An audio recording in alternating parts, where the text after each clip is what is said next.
to start looking at reality, that there are many components why certain things happen. So it's not just one thing.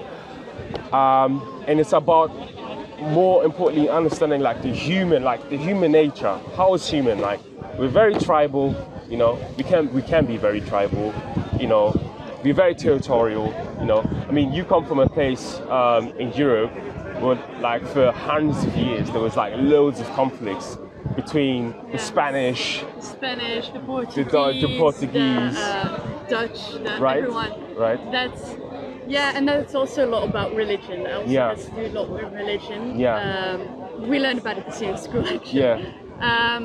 And that's the thing, that when we took independence, we eventually, like after years and years and years, we also said that everyone can believe what they want, but not every religion is claimed by the government. Yeah. So, like Buddhism, I'm pretty sure, and Hinduism, all that isn't recognized by the government. What in Belgium? Yes. That's interesting. But like the Islam, there are loads of mosques, especially in Brussels, because Brussels has a lot of diversity. But it's still a big problem in Belgium because we have a political party called Vlaams Belang. And they basically want all the people that believe in Islam and stuff out of the country. They think that they're all terrorists and they all cause problems. And they are the people why the women feel unsafe and the LGBTQ plus people feel unsafe.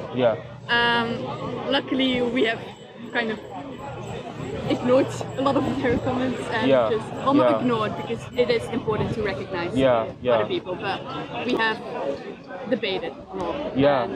It doesn't have that much of an influence, but you see a lot of the young people my age, a bit older, that have the right to vote, that really do want to vote for this political party, because they also want the Flanders region, where I'm from, but they speak Dutch.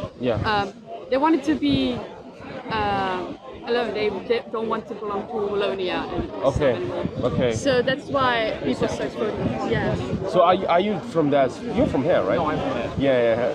I was wondering.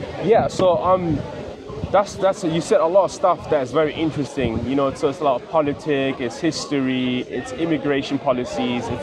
It's very complicated. And then, you know, when you're like sort of like on the ground, you're not like an intellectual, you're not like an historian. You look at it and you're like, oh, this is so confusing. But like one thing I really like about a lot of the young people, especially like some of you from your generation, is that you guys do take stances against injustices and things that you really believe in, and you go out and you do things, which I really appreciate. And I think it's more, this generation is more independent of their own parental political views. I think it's very good because it helps nurture thinking instead of just plain following. It's easy because of social media. People can like a lot easier share ideas and hobbies. And that's, I think, very important. As well as why they should keep the voting age down. Sorry, not down. I think they should keep it how it is. Because in the end of the day, younger people are still much more manipulable, and therefore it could be really easy just to manipulate a bunch of younger audience and then get them all to vote for you. And it'd be so much easier to get. That's a very good. That's a good take. That's a very good take. 16. No, it's also 18, but they're thinking about making it 16 sometimes and sometimes not. But that's a very good take. But I have so much hope in the potential of the younger generation. One thing that I I'm a bit afraid of is that they sort of go through the same cycle that each other generation went through, and then sort of like reality kicks in, and they're saying that, but I don't think it's become more conservative. They're just saying it's going to happen to people, I think you see that in a lot of conservative media, because it's sort of like hoping that sort of happens. I really don't believe that's going to happen. I really hope that's not. Because we really do need some change here. Quickly. 100%. The change doesn't only need to be about like cultural, like religious stuff, but it also needs to be political, like have more people have a say in it. Like, if you look at America again, because that's where I don't know a lot about British politics, sorry. It's a mess. But if you look at like the abortion rights, just Roe v. Wade got overturned.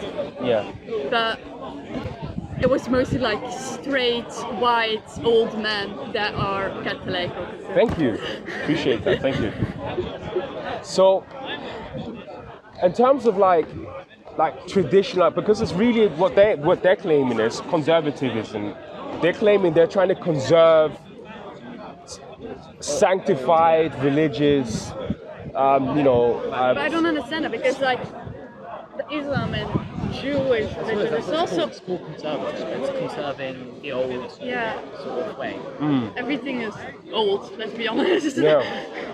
I mean, I'm more of a fan of like conservatism, and this is not like the classical definition of it, but I'm more of a fan of like conserve what is good, conserve what all of us can sort of benefit from, but don't stick to things that are clearly not helping anyone, And I feel like sometimes with conservatism, that's what it is. That's what happens with a lot of these people, is that you just want to stick to it because it's ancient, but it doesn't mean it's good because it's ancient, There are so many things that people confuse to be ancient and from religion, but then if you research it, it's actually not from the religion like itself. How we would say Thomas Edison, great inventor, he made so much with the light bulb. I mean, so inventive, and then you research a little bit more when really he just stole a bunch of designs, hired a bunch of people, and took credit for it. So it's sort of, we're just saying, these old people were great, and then researching them, not that great, honestly. It's like, it's again,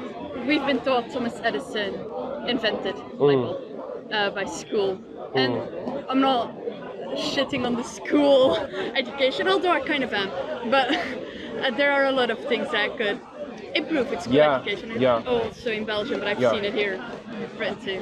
But that's why, this is why I'm so convinced by something like Islam, because Islam seems to not follow, and this is if you really like sort of invest your time in trying to like understand what this book, the Quran, is actually claiming and what's claiming to do, because it seems like it transcends these trends of like,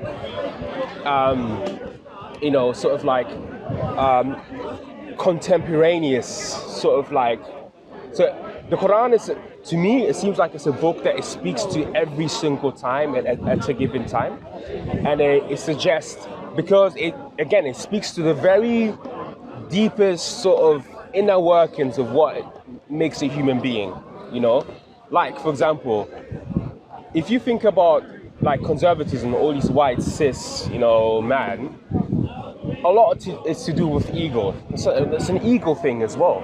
Fundamentally, if you strip it away, it's the idea of like we're losing ourselves as a nation, and we are the vanguards of this nation. We have to protect this nation, and these are foreigners or these are outsiders, and that.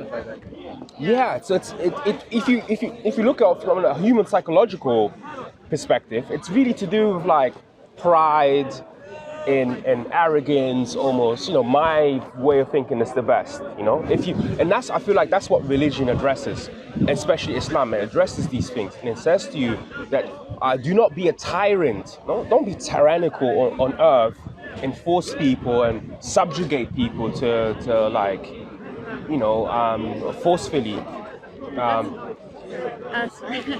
That's also like I said, Vlaams Belang in Belgium, but I'm pretty sure like the Tories or the EDL over here, they think that they're superior because, like, for example, people who are black or people who believe something else, they are all criminals, but you can have a normal conversation like we are having right now and see that we have loads of things in common, and we may not share the same view on life or on the world, but we do share the same view on equality or on other things.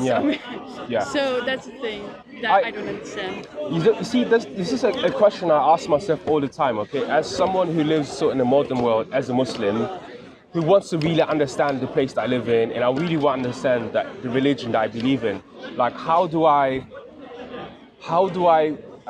reconcile the two, Because you use the word like equality, right? And I believe in the sense that like as a citizen, if you're like part of a state and there are particular rules for everyone, I believe that everyone should be protected, under those like rules. regardless of like your sexual orientation or your religious or Dhimmis, the Dhimmis, the non-Muslims are Dhimmis, called Dhimmis, or Kappa, or Nadra, if you're a Christian. we're talking about the UK, by the way. Yeah, because Islam has got the power to say, fight the cause of Allah and His Prophet, and he won't openly say, in the Quran it says, as you know, I mean, look how rude, look how rude. First of all, because faithful are the wounds from a friend, faithful are the wounds from a friend, deceitful are kisses from an enemy. The Quran says that he is a fundamentalist Christian. Monkeys and pigs. Shia and Sunni. Some Jews will turn into monkeys and pigs in the Quran. That's what it says. None of them are radical. What's the one that believes that you have like radical. That there was a heir to the yeah, it's a Shia. It's Shia. Yeah. Remember, politicians. I'm not saying that. I'm not saying. I mean, loads of people who just do public speaking, smile or talk, and everyone smiles or talks in a different or the same way. It doesn't matter how you Ask about the age of Aisha, and Muhammad asked her to marry him when she was 6 years old, he was 51 years of age. Ask him about that. Ask him about Muhammad having sex with Aisha when she was 9 years old, and he was 54 You're not years of age. justifying everything. Why don't you have a conversation with him? Because he's a liar. Making money. I don't want to make money for him. Where is he making Quran? It's all free. Free Quran. He's not making money. You know what? Ignore him. Don't listen to him. We are not justifying bad behavior. We are talking about how we can make the world more better by living in peace. So when you say that some Jews will turn into monkeys and pigs, I think that's going to make it better. That's it. By practicing This man obviously. Have you read the Quran? Okay, that's just a question. Look at this, like he called me a liar. I don't even know him. What's my name? What's my name? Man who supports a man who had sex with a 9-year-old. Okay, so you call me a liar. How can you call me a liar? You don't even know me. How can you call me a liar? You don't know me. You don't know me. You're making assumptions. You're rude. You're rude. You're rude. You're very rude. You're very rude. Anyway. My friend. I'm sorry about it. Yeah, it's alright. Your mission failed anyway. But it's important to listen to both sides. I agree. I do agree. I've had a conversation with him before, and I was trying to tell him, and he did the same thing. He went to like young Muslims and did the same show. And I said to him like, "What are you doing this?" And you know what he did? He went to these young Muslim girls who are black, right? And then he goes and talks about slavery to them. I was like, "Why are you doing this?" What? Because they're black, you know? And I told them these girls, they're like from West Africa. They've been Muslim for thousands of years. You as a white man, you can't come to them and tell them anything about slavery. You should chill. So I do apologize, but clearly his mission has failed. I feel like we were having a beautiful conversation. I'm not a liar. This conversation that we have in here, I have all the time with people. We're not. Right? Yeah, we don't think I think we just mostly agreed on a lot of things. So and there are certain Muslims who may actually disagree with my position, but that's just my position. There are, every religion has hundreds of branches inside it because each of them has a book that isn't very explicit with its detail. Yeah. I think there are good things and values about that. One, good things it's heavily able to interpret it. Yeah. So you can think greatly of it. It could be really inspiring and amazing to you. Yeah. But it could also someone could read it. I will just tell you one thing. I've been studying religion all my life when I was young, and I know the Quran by heart. By heart. And when he said this guy about Muhammed, he married a woman, her name Aisha, and at the age he was 51. And that's according to Bukhari. And according to Ibn Hisham, Abdul Malik ibn Hisham. Abdul Malik ibn Hisham, he wrote about Sira Nabi al-Atira, Sira Nabawiyya al-Atira, after 252 years. After 252 years, we have the first book telling us what happened to Muhammad. After 252 years. And you come in today, this guy, Muhammad, he never married Aisha. Oh, we don't know. We don't know. Because these people, they told us after 252 years. Can you imagine the gap? They used to have, I'm sorry about telling you in Arabic language or in any language, there is a black hole we don't know nothing written whatsoever about Islam after 200 years. The first guy who wrote about Muhammed is and Bukhari come after. Bukhari, who was telling us a hadith, he was from Bukharistan, Bukhara, and he lived in the 9th century. I don't want to come here. 9th century. Thank you. So what you believe is only stories, like you believe he's telling you about Buddhism or Hindu. It's a religion. It's got nothing to do whatsoever. This is Speaker's Corner. People. This religion attracts mainly black people. That's for another reason, because it's that's not true. That's not. okay. I know. That's not. I've seen a lot of people use the Quran or being Muslim as an excuse for behavior like homophobia or sexism or those kind of things. Even in my own school, my own class, we had quite a bit of Muslim people, and they used sometimes not them directly, but I've seen people use it as an excuse. What do you think about that? Well, I'll be honest with you. If you go to the text, the religious text, what the Quran talks about, and then we talk about that, and then I tell you about the homophobia, right? So the Quran, as a religious text, is not favorable, does not favorably talk about homosexuality, right? There are stories of like the story of Lot. It's also in the Old Testament. Yeah, I'm saying in the New Testament and Old Testament, it's I'd say it's mostly interpreted incredibly wrong and translated wrong. Yeah. I'd say in the Old Testament, it's Leviticus. It's talking about pedophilia. Definitely talking about pedophilia, and that's like very certain. Yeah. But people like to twist it to use their own. Sure. I didn't know that. And also, I think if it's in that entire bit, it's talking about illegal sexual relations. And it has bestiality, it has necrophilia. So I'm sure pedophilia would be there too. Like that would make sense. But if that's not referring to pedophilia, then none of it's referring to pedophilia. Which means the Torah doesn't prohibit pedophilia, which is like even worse. So I think it's rather that we translate it in the way it was most likely intended. Interesting. So God. The New Testament, Jesus, it was most likely him and Judas they spent a lot of time together, and it was very implied that they were lovers. Judas and Jesus. And in the New Testament, nowhere does it specifically say that's wrong. And he even rebukes the part in Leviticus.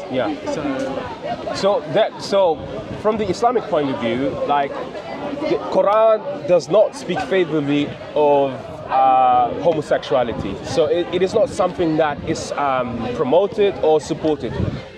But, however, that's not where it ends.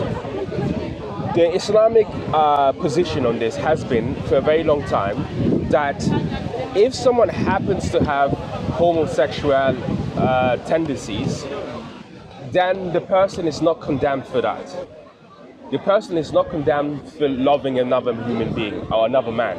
You know, that's outside the realm. That's something that, if you have those tendencies, that's within you. It's nothing you can change, right? So that, however, when the Quran comes in and says, well, this is where you stop, is when there are sexual relations. And the way it's treated in terms of sexual relations is the same way sexual relations are treated when it comes to sexual relations out of marriages. Because marriages in Islam or in most religions are promoted and are the most ideal way of how human beings can come together and form a union. I do understand that due to modernity that is changing, and the concept of like what constitutes a family is changing.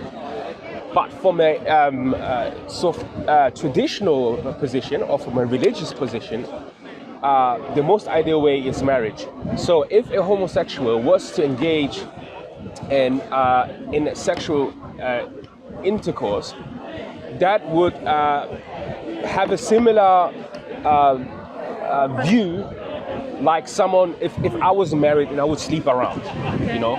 But I intervene? Sure. That was, I think, the way you're explaining it, that was very actually common for the time of how homosexual act would come up, because it wasn't as accepted to be homosexual. Yeah. It would normally be you would be married and then that would be carried out. Yeah. So I think more Yeah. that's like you could interpret it differently. But maybe it's saying that that's not allowed. That's just another form of cheating. Yeah. And then if you two happy people are married together, then there's no cheating, sleeping around under a marriage back, and therefore it should be okay. You could interpret it that way, and that would be. Go ahead. No, come. Don't know a lot about this. Yeah. In loads of countries. I'm going to talk about homophobia in a bit after you talk. In loads of countries, people from the same sex can't get married. Yeah.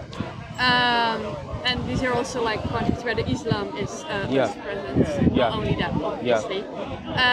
So obviously anything would be out of marriage then. Do you think that they should get the right to get married and that it would be okay then, or? Yeah. So say if there is a homosexual couple and they are having their relationship and they're having sex away from the public, according to the Islamic law, there is no injunction that can stop that. You're not allowed to go in and snoop in a private matter of a human being, whatsoever what he does. We believe that is left to God and the individual, whatever he's involved in.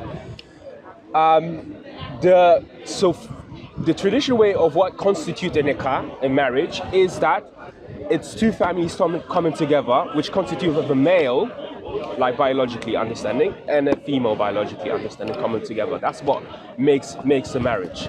So I do not think that there's a possibility from the text that two men can come together and call it a marriage. But that's it's always different to what actually happens on the ground. You know, we do have what's it called, documentation, and I see a lot of people nowadays, intellectuals, bringing these things up about homosexuality in the Islamic world, classically in a historical sense, and there are arguments being made that and I forgot what it's a particular term. It's basically a relationship where an elderly man with a younger boy. You know. That's how they know. That's how they typically. Yeah. Yeah. That's how if the Old Testament was typically translated to say that and prohibit that instead of. That's exactly how it says it. Yes, it's like people peasantry, something like that. Something like that. Pedophilia. No. That's no, because pedophilia obviously is all, but also because it's between two males. I think pedophilia has to do with consent, because obviously a child has no consent. But this one is more to do with like a younger sort of teenage boy.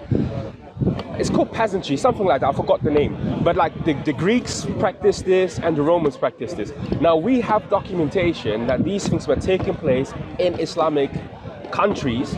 It wasn't the norm, but these things were known and these things were practiced among certain classes of people. For example, some of the ruling classes were involved in these things, so a bit more experimental. You know, you mentioned something about Judas and Jesus. There are Western intellectuals as well who have been looking at like Persian poetry in particular. And I don't know if you guys know Rumi. Have you heard of Rumi? Wait until you're 25. You're probably going to get into Rumi by the time you're 25 or something. But yeah, Rumi is a very famous poet, Persian poet. You know, Gwyneth Paltrow, all these celebrities quote him all the time. And he had so he had a teacher called Shams. And some Western intellectuals looked at the poetry and they found it very homoerotic, because the way they would talk to each other, like, my love, I love the eyes, I love touching you, and this stuff. But this is where culture comes in. In the Persian culture, all these things are very normal for two males to say I love you, for two males to even hold hands. To this day, if you go to certain places in Africa, there's two men who would hold hands, and it wouldn't mean anything sexual. I remember when I was like a teenager and I grew up in Germany, my dad, he did the practice. He was holding someone, huh? Yeah. So my dad was holding his friend's hand, right? And my friends saw that. And then they came to me, they're like, and they're mocking me. They're like, oh man, your dad is gay. He was holding someone else's hand, right? But I never understood what it meant. But now, you know, researching it, it actually means friendship, you know, and it's platonic friendship. So I feel like what is happening here with all of us is that we are currently re-exploring what sexuality means, you know, and we're trying to like frame it in the best possible way that sort of fits to modernity. But I feel like there are certain things that are sort of primordial, which like transcend these things. Like, for example, I came across images of, these are images 18th century American soldiers during the Civil War. And it was a practice, you would have two soldiers holding hands, right? And that was perfectly normal. If you were to do it today, the interpretation of it would be, oh, these guys are probably gay or homosexual. So it's very similar to the idea of that if Judas was very devoted to Jesus, or when Rumi is very devoted to Shams, that there is some form of sexual relationship, when really and truly it's just love between human beings, you know, and love between brothers. And this is something absolutely normal in certain cultures, Turkish cultures, for example, where I grew up around a lot of Turkish people. Two men would come, they'll kiss each other. And you've probably seen this in like mafioso films, when the Italian boss comes and kisses him, right? It's not because he fancies him, but it's just because, and I feel like that's what it is, that we are currently trying to explore these things. When it comes to homophobia, I don't think that religion, at least the Quran that I follow and the way I interpret it, that religion sanctions me to go to a person and make him feel less due to who he is. I don't think that religion does that. I don't think you have sanction. There's no Quran verse that says go to gay people and mock them. You know, you're not allowed to mock people who worship other. You know, the Quran. There's a verse in the Quran, very beautiful verse, where Allah says, "Do not mock their gods, lest they will mock your God." Right? And this is a very beautiful verse, and it says, "And when they mock your God, they do it out of passion, because this is something they really believe in, and you come there and you piss, you know, you take a piss, you know, and then God says, for God, I have placed that very bias, that very love they have, for that thing that you disagree with, I've placed it in them, and for the things that you disagree, on the day of judgment, I will tell you about the differences."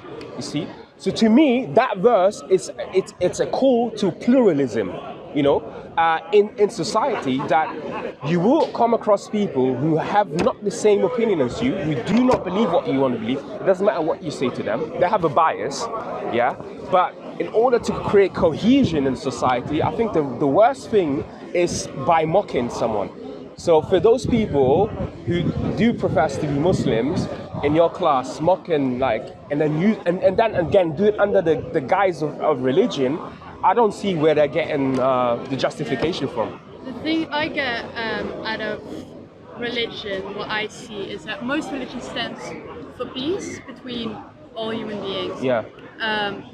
But then you see people of that religion using that exact religion to cause havoc, to cause unrest. Yeah. So I think that just goes into there. Yeah. So you said about marriage between in the Islam, it says about between a male and a female. Yeah. So there are people down here, about 120 million of them. Yeah. That's about 1-2% of the population. Yeah. That are not either, and that's not. Yeah. It's not gender. It's not anything. It's biological. They are not male. They are not female. Yeah. And so, you know, they don't get ever to experience each other. Marriage is one of the highest things they never get to experience. Yeah. Isn't that? It's a bit detracting, isn't it? It is. So So I came across this fascinating paper that was documenting a particular class of people in Medina. This is when the Prophet was around, and they're called Muhannif. And Muhannif are people who are effeminate, biologically male, but they are very effeminate in the way they. That's not exactly what I'm talking about. I'm talking about biologically someone that cannot be defined as either male or female, whereas genitalia or hormones, it's not. Yeah, I'm getting there, but I'm using that as an example to the closest thing that you're mentioning, and on those these people in Medina, there was a time when they had like a particular sort of position and a particular position of playing in society. So a lot of the mukhanif, they were matchmakers, because they had no attraction to male or female. They were matchmaking males and females, because there was an injunction between, as a male, it was very difficult back then to just, be social with female, and because there's like tribes, and it's more difficult. And these people were in between us in the way, So like they still have a place in society. Yeah, they had it. Yeah, so that's what I was getting. So I found it very fascinating that they had a place in society. Now, in Egypt, I believe, I remember reading papers about. So if you, for example, are born with like, that people were born with two reproductive systems, right? So like, the authorities would give you the choice to choose which one you want, and there are also people in history, in Islamic history, who've never married. Like, I don't think that like sort of marriage is. Marriage seems to be the benchmark for people to like fulfillment, but I think there are also exceptions to the rule, to what you were saying. I don't think these people are any less because they don't have any affinity to any sexes or anything. Is that what you were saying? Or yeah, I don't think they're any less because of that. But these are a lot of difficult things. I'm not able to answer everything. I just talk about the stuff that I really know about.